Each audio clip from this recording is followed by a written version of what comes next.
ఏమండి సారీ అండి, చొట్టబడిపోయింది. పర్వాలేదండి, మీరేంటి ఇలా వచ్చారు?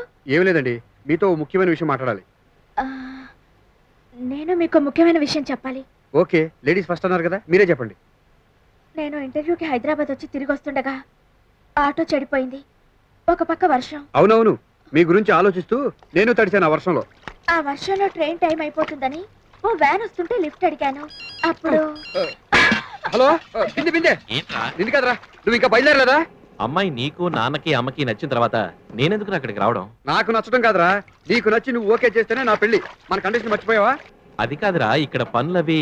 ఇంకేం మాట్లాడుకో, అర్జెంట్ గా గౌతమికి బయలుదేరరా. రేపు మార్నింగ్ స్టేషన్కి వస్తాను, 10 గంటలకు పెళ్లి చూపులు. పెళ్లి చూపులు ఎవరికండి? మీకే. నాకా? నన్ను మీరు ఆల్రెడీ చూశాను, నచ్చారు. మా అమ్మ నాన్న కూడా నచ్చారు. కానీ అసలు నచ్చాల్సిన వ్యక్తి ఇంకొకరు ఉన్నారు. ఎవరు? నా కళ్ళు, నా మనసు, నా ఆత్మ, నా పెళ్ళాం. పెళ్ళావా? నాకు ఆల్రెడీ చిన్నప్పుడే మ్యారేజ్ అయిపోయిందండి. నేను మిమ్మల్ని చేసుకుంటే మీరు నాకు రెండో పెళ్ళాం అవుతారు.